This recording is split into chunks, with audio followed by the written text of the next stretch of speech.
বলাইয়ের গ্রামটি rail station থেকে মাত্র 2 কিলোমিটারের দূরে ছিল। গ্রামে চাষবাস ছাড়া উপার্জনের আর কোনো উপায় ছিল না। বলাইয়ের নিজের কোনো জমি ছিল না, তাই সে অন্যের জমিতে দিনমজুরের কাজ করত। কিন্তু সেই বছর ভয়াবহ খরা পড়ায় মাঠে কোনো কাজই পাওয়া যাচ্ছিল না, ফলে ঘরের খাবার প্রায় শেষ হয়ে গিয়েছিল। তার ওপর বৃদ্ধা মায়ের ওষুধের খরচও ছিল। বলাই ঠিক করলো আর হাত গুটিয়ে বসে থাকলে চলবে না। সে গ্রামের মোড়ে তার বন্ধু রমেশের সঙ্গে দেখা করতে গেল। রমেশ ভাই, আর তো পাচ্ছি না, মাঠে কোনো কাজ নেই, ঘরের খাবারও শেষ হয়ে আসছে, মায়ের শরীরটাও ভালো নেই, বুঝতে পারছি না কি করব। তোমার কথা ঠিক বলাই, এবছর পুরো গ্রামেরই এক অবস্থা। কিন্তু হাল ছেড়ে দিলে তো পেট চলবে না, কিছু একটা নতুন ভাবতেই হবে। আমি ভাবছি শহরে গিয়ে কাজ খোঁজার বদলে রেল স্টেশনের পাশে একটা ছোট খাবারের দোকান দেব। সেখানে সারাদিন ট্রেন আসে যায়, অনেক যাত্রী নামে, কিছু না কিছু তো বিক্রি হবেই। তা কি বিক্রি করবে, কিছু ভাবলে? চা আর সিঙ্গারা তো অনেকেই বিক্রি করে, আমি আলুর পরোটা বিক্রি করব। গরম গরম মশলাদার আলুর পরোটা। স্টেশনের পাশে কেউ এটা বিক্রি করে না। যদি কম দামে ভালো খাবার দিতে পারি তাহলে মানুষ নিশ্চয়ই খাবে। ভাবনাটা তো ভালো, কিন্তু শুরু করার জন্য টাকা তো লাগবে। সেই চিন্তাই হচ্ছে গো, কিছু টাকা থাকলে শুরু করতে পারতাম। যদি সত্যি মন থেকে করতে চাও তাহলে টাকার চিন্তা করো না। আমার কাছে কিছু সঞ্চয় আছে, আমি তোমাকে ধার দেব। তুমি কাল থেকেই শুরু করে দাও, আমার তোমার ওপর ভরসা আছে। সেদিনই সে রমেশের কাছ থেকে কিছু টাকা ধার নিয়ে বাজারে গেল। আটা, আলু, মশলা, একটি ছোট চুলা এবং কিছু বাসনপত্র কিনে আনলো। সারা রাত বলাই আর তার মা মিলে আলু সেদ্ধ করলো, মশলা তৈরি করলো এবং পরোটা বানানোর প্রস্তুতি নিল। পরদিন ভোরে সূর্যের প্রথম আলো ফুটতেই বলাই রেল স্টেশনের দিকে রওনা দিল। স্টেশনের বাইরে একটি বড় বট গাছের নিচে সে তার ঠেলা গাড়িতে চুলা আর বাসনপত্র সাজিয়ে দোকান বসালো। কিছুক্ষণ পর গরম গরম আলুর পরোটার সুগন্ধ চারিদিকে ছড়িয়ে পড়তে লাগলো। ঠিক তখনই সেখানে এসে হাজির হলো হাবু। সে বহু বছর ধরে স্টেশনের সামনে চা সিঙ্গারার দোকান চালাতো। এই, এখানে আবার কি শুরু হয়েছে? আমরা এত বছর ধরে ব্যবসা করছি, এখানে নতুন করে এসে দোকান বসাবে? হাবু ভাই, আমি শুধু নিজের ভাগ্যটা পরীক্ষা করতে এসেছি।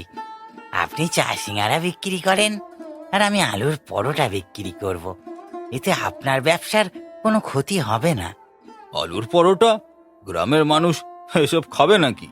দুদিন পরেই সব গুটিয়ে বাড়ি ফিরে যেতে হবে। আমি শুধু পরিশ্রম করতে চাই, যদি খাবার ভালো হয় তাহলে মানুষ নিশ্চয়ই পছন্দ করবে। এরপর হাবু সেখান থেকে চলে গেল, কিন্তু তার মুখে বিরক্তির ছাপ স্পষ্ট ছিল। সকাল 7টার দিকে একটি যাত্রীবাহী ট্রেন স্টেশনে এসে থামল। যাত্রীরা ধীরে ধীরে বাইরে বের হতে লাগলো। ঠিক তখনই একজন ক্লান্ত যাত্রী তার দোকানের সামনে এসে দাঁড়ালো। ভাই, কি বানাচ্ছ? বেশ সুন্দর গন্ধ আসছে। এক প্লেটের দাম কত? বাবু, এটা গরম গরম আলুর পরোটা, এক প্লেট মাত্র 15 টাকা, একবার খেয়ে দেখুন। আচ্ছা, তাহলে এক প্লেট দাও। বলাই দ্রুত একটি প্লেটে গরম আলুর পরোটা পরিবেশন করলো। যাত্রী প্রথম টুকরো মুখে দিতেই তার মুখে হাসি ফুটে উঠল। বাহ, অসাধারণ! অনেক জায়গায় আলুর পরোটা খেয়েছি, কিন্তু এমন স্বাদ আগে পাইনি। এত কম দামে এত ভালো খাবার সত্যি অবাক করার মতো। আপনার ভালো লেগেছে শুনে খুব আনন্দ পেলাম। এই নাও 20 টাকা, বাকি 5 টাকা রাখতে পারো, তোমার পরিশ্রমের পুরস্কার। না না, এটা কি বলছেন? আরে রাখো, তুমি এর যোগ্য। আমি যখনই এই স্টেশন দিয়ে যাব তোমার দোকানে অবশ্যই আসবো। সেই যাত্রীটি চলে যাবার পর পাশে দাঁড়িয়ে থাকা আরো কয়েকজন এগিয়ে এলো। আমাকেও এক প্লেট দিন। সাথে আমার জন্য এক প্লেট বানান। বলাই দ্রুত সবার জন্য গরম গরম আলুর পরোটা বানাতে শুরু করলো। যেই খাচ্ছিল সেই তার প্রশংসা করছিল। দেখতে দেখতে দুপুরের আগেই বলাইয়ের সব আলুর পরোটা বিক্রি হয়ে গেল। দিনের ব্যবসা শেষ করে বলাই আনন্দে আত্মহারা হয়ে গেল। সে দ্রুত দোকান বন্ধ করে গ্রামের দিকে রওনা দিল।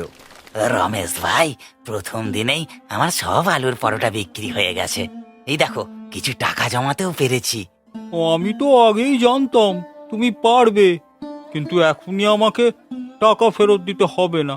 আগে ব্যবসাটা আরো বড় করো। তোমার সাহায্য না পেলে আমি কোনোদিন শুরুই করতে পারতাম না। সেদিন রাতে বলাই আরো বেশি আটা, আলু আর মশলা কিনে আনলো। তার মাও খুব খুশি হয়েছিলেন। পরের দিন প্রথম দিনের কয়েকজন গ্রাহক আবারও তার দোকানে এলো। ভাই, কাল যে আলুর পরোটা খেয়েছিলাম, আজও একটা দাও। অবশ্যই, একটু অপেক্ষা করুন, গরম গরম বানিয়ে দিচ্ছি। কয়েকদিনের মধ্যেই বলাইয়ের দোকানের নাম চারিদিকে ছড়িয়ে পড়ে। এখন মানুষ ট্রেন থেকে নেমেই তার দোকানের দিকে চলে আসতো। কিন্তু এই সাফল্য হাবুর ভালো লাগছিল না। হাবু প্রতিদিন নিজের দোকানে বসে রাগী চোখে বলাইয়ের দোকানের দিকে তাকিয়ে থাকতো। একদিন সে আর নিজেকে সামলাতে পারল না। বলাই, তোমার জন্য আমার ব্যবসা নষ্ট হয়ে যাচ্ছে। এতে আমার কি করার আছে? আমি তো শুধু ভালো খাবার দেওয়ার চেষ্টা করছি। রাগ করবেন না ভাই, আমি কারো ক্ষতি করতে চাই না। আমি শেষবারের মতো বলে দিলাম, সাবধানে ব্যবসা করো। এই বলে হাবুর আগে ফুঁসতে ফুঁসতে চলে গেল। বলাই ঝগড়া করতে চাইতো না। সবাইকে অনুরোধ করছি, দয়া করে ময়লা এখানে ফেলুন। একদিন দুপুরে একটি বড় গাড়ি এসে স্টেশনের সামনে দাঁড়ালো। গাড়ি থেকে নেমে এলেন এলাকার বিখ্যাত জমিদার মশাই। এই কি সেই দোকান যার আলুর পরোটার এত নাম শুনেছি? বাবু, হ্যাঁ, আমি আলুর পরোটা বানাই। আপনি বসুন, আমি এখনই গরম গরম পরিবেশন করছি। আচ্ছা, দেখি তো এত প্রশংসার কারণ কি। বলাই দ্রুত পরোটা তৈরি করে সামনে রাখলো। জমিদার মশাই প্রথম টুকরো মুখে দিতেই অবাক হয়ে গেলেন। বাহ, সত্যি অসাধারণ। এত সুন্দর স্বাদ আমি বহুদিন খাইনি। আপনার ভালো লেগেছে শুনে আনন্দ পেলাম। বলাই, তুমি শুধু ভালো রান্নাই করো না, তোমার ব্যবহারও খুব ভালো। এত প্রতিভা নিয়ে তুমি শুধু স্টেশনে দোকান চালাও? এই স্টেশনই আমাকে বাঁচিয়েছিল বাবু। যখন আমার ঘরে খাবার ছিল না, তখন এখান থেকেই আমি নতুন জীবন শুরু করেছি। তোমার কথা শুনে আমি খুব খুশি হলাম। আমি শুধু সৎভাবে কাজ করতে চাই। আগামী সপ্তাহে আমার বাড়িতে বড় অনুষ্ঠান আছে, সেখানে শত শত অতিথি আসবে। তুমি কি সেখানে আলুর পরোটা স্টল দিতে পারবে? বলাই কিছুক্ষণ অবাক হয়ে তাকিয়ে রইল। আমি আপনার অনুষ্ঠানে? হ্যাঁ, আমি চাই আমার অতিথিরা তোমার হাতের আলুর পরোটা খাক। এটা তো আমার জীবনের সবচেয়ে বড় সুযোগ হবে। তাহলে ঠিক রইল, আগামী সপ্তাহে তোমাকে আমার বাড়িতে আসতে হবে। জমিদার মশাই চলে যাওয়ার পর সে দৌড়ে রমেশের কাছে গেল। রমেশ ভাই, একটা কথা বলতে এলাম। কি হয়েছে? জমিদার মশাই আমাকে তার বাড়ির বড় অনুষ্ঠানে আলুর পরোটা স্টল দেওয়ার জন্য ডেকেছেন। সত্যি? তাহলে তো তোমার ভাগ্য খুলে গেছে। আমি এখনো বিশ্বাস করতে পারছি না। এখন থেকে আরো বেশি পরিশ্রম করতে হবে বন্ধু। অবশ্যই, আমি আমার সেরাটা দেব। কিন্তু দূরে দাঁড়িয়ে হাবু সবকিছু শুনছিল। তার চোখে তখন হিংসার আগুন জ্বলছিল। এই বলাইকে যদি এখনই না থামাই, তাহলে একদিন সবাই আমাকে ভুলে যাবে। জমিদার মশাইয়ের বড় অনুষ্ঠানের খবর পাওয়ার পর বলাই, রমেশ আর বলাইয়ের মা প্রস্তুতি শুরু করে দিল। রমেশ ভাই, এই সুযোগটা আমি কোনোভাবেই হাতছাড়া করতে চাই না। তুই চিন্তা করিস না, আমরা সবাই মিলে এমন আয়োজন করব যে সবাই অবাক হয়ে যাবে। পরদিন থেকেই তারা অনুষ্ঠানের জন্য আলাদা করে মশলা প্রস্তুত করতে শুরু করলো। বলাই বাজার থেকে সবচেয়ে ভালো আটা, আলু, তেল আর মশলা কিনে আনলো। অন্যদিকে হাবুর হিংসা দিন দিন বেড়েই চলল।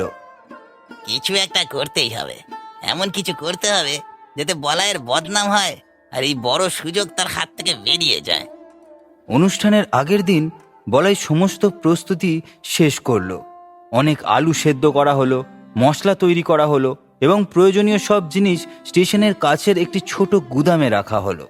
সব প্রস্তুত, কাল সকালে এগুলো নিয়ে জমিদার মশাইয়ের বাড়িতে যাব। চিন্তা করিস না, সব ঠিকঠাক হবে। সেই রাতে গভীর অন্ধকার নেমে এলো, চারিদিকে নিস্তব্ধতা। হাবু চুপি চুপি গুদামের দিকে এগিয়ে গেল। তার হাতে ছিল অতিরিক্ত ঝালমরিচের গুঁড়ো। ধীরে ধীরে সে গুদামের দরজার কাছে পৌঁছালো, কিন্তু সে জানতো না যে রমেশ সেদিন গুদামের কাছেই শুয়েছিল। হঠাৎ রমেশ শব্দ শুনে জেগে উঠল। কে ওখানে? হাবু চমকে উঠল। হাবু, তুমি এখানে কি করছো? আমি তো এখান দিয়ে শুধু যাচ্ছিলাম। মাঝরাতে? আর তোমার হাতে এই মরিচের প্যাকেট কেন? ঠিক তখনই বলাইও সেখানে এসে পৌঁছলো। বলাই হাবুর হাতে থাকা মরিচের প্যাকেটের দিকে তাকালো। হাবু ভাই, তুমি কি আমার মশলার মধ্যে এগুলো মেশাতে এসেছিলে? আমি তো কোনোদিন তোমার ক্ষতি করিনি কোনো, তাহলে তুমি আমার সাথে এমন করতে গেলে কেন? কিছুক্ষণ নীরব থাকার পর হাবুর চোখে জল এসে গেল। আমাকে ক্ষমা করে দাও বলাই, আমি ভুল করেছি। তোমার সাফল্য দেখে আমি হিংসা করতে শুরু করেছিলাম। আমার মনে হয়েছিল তুমি বড় হয়ে গেলে আমার ব্যবসা শেষ হয়ে যাবে। হিংসা করে কেউ কখনো বড় হতে পারে না ভাই। আমি সত্যি লজ্জিত, আমাকে আর একটা সুযোগ দাও। কিছুক্ষণ চুপ করে রইল বলাই, তারপর শান্ত কণ্ঠে বলল, আমি পুলিশ ডাকবো না। সত্যি? হ্যাঁ, তবে একটা শর্ত আছে। কি শর্ত? আজ থেকে তুমি সৎভাবে ব্যবসা করবে আর কখনো কারো ক্ষতি করার চেষ্টা করবে না। আমি কথা দিচ্ছি, আজ থেকে আমি বদলে যাব। পরদিন সকালে সূর্য ওঠার আগেই বলাই রমেশ সব জিনিসপত্র নিয়ে জমিদার মশাইয়ের বাড়ির উদ্দেশ্যে রওনা দিল। জমিদার মশাইয়ের বিশাল বাড়িটি আলো আর সাজসজ্জায় ঝলমল করছিল। অনেক অতিথি আসতে শুরু করেছিলেন। বলাই নিজের স্টল সুন্দর করে সাজালো। কিছুক্ষণের মধ্যেই গরম গরম আলুর পরোটার সুগন্ধ চারিদিকে ছড়িয়ে পড়ল। অতিথিরা একে একে স্টলের সামনে ভিড় করতে লাগলেন। বলাই হাসি মুখে সবাইকে পরিবেশন করতে লাগলো। চারিদিকে শুধু বলাইয়ের আলুর পরোটার প্রশংসা শোনা যেতে লাগলো। দূরে দাঁড়িয়ে জমিদার মশাই সবকিছু দেখে সন্তুষ্ট মনে হাসছিলেন। আমি জানতাম বলাই আমাকে নিরাশ করবে না। অনুষ্ঠানে আসা সবাই বলাইয়ের রান্না, ব্যবহারে আর পরিশ্রমের প্রশংসা করতে লাগলেন। সেই দিনটাই বলাইয়ের জীবনের সবচেয়ে গুরুত্বপূর্ণ দিন হয়ে উঠতে চলেছিল। অনুষ্ঠান শেষ হবার আগেই বলাইয়ের সমস্ত আলুর পরোটা বিক্রি হয়ে গেল। জমিদার মশাই, এই রকম সুস্বাদু আলুর পরোটা আমি আগে কখনো খাইনি। এর সব কৃতিত্বই বলায়ের। ও শুধু ভালো রান্নাই করে না, খুব সৎ এবং পরিশ্রমী মানুষ। অনুষ্ঠান শেষ হওয়ার পর জমিদার মশাই বলাইকে ডেকে নিলেন। এটা তোমার পরিশ্রমের ফল। এই নাও তোমার পারিশ্রমিক। জমিদার মশাই নির্ধারিত টাকার চেয়েও বেশি টাকা দিলেন। এত টাকা? তুমি এর যোগ্য। আর ভবিষ্যতে কোনো অনুষ্ঠানে খাবারের ব্যবস্থা লাগলে আমি তোমাকেই ডাকবো। আপনার এই বিশ্বাস আমি সবসময় রক্ষা করার চেষ্টা করব। প্রথমেই বলাই রমেশের ধার করা সমস্ত টাকা ফিরিয়ে দিল। টাকা ফেরত পেয়ে ভালো লাগছে, কিন্তু তার থেকেও বেশি ভালো লাগছে তোমার সাফল্য দেখে। এই সাফল্য তোমারও সমান অবদান আছে। এরপর বলাই তার মায়ের ভালো চিকিৎসার ব্যবস্থা শুরু করলো। কিছুদিনের মধ্যেই তার মা অনেকটা সুস্থ হয়ে উঠলেন। এদিকে হাবুও সত্যিই বদলে গিয়েছিল। আর বলাই একটা পাকা দোকান ভাড়া নিল আর সেখানে একটা সাইনবোর্ড লাগিয়ে দিল, 15 টাকার আলুর পরোটা। দোকানে সবসময় ভিড় লেগেই থাকে। বলাই আর তার বন্ধু রমেশ একসাথে দুজন মিলে কাজ করে। রমেশকে আর অন্য কোথাও কাজ খুঁজতে হয় না। তারা দুই বন্ধু মিলে মিশে তাদের একটা ঠেলা গাড়ি থেকে শুরু করা কাজকে আজ তারা একটা বড় দোকানে পরিণত করেছে। বলাই প্রমাণ করে দিয়েছিল সততা, পরিশ্রম আর ভালো ব্যবহার থাকলে একজন সাধারণ মানুষও একদিন বড় সাফল্য অর্জন করতে পারে।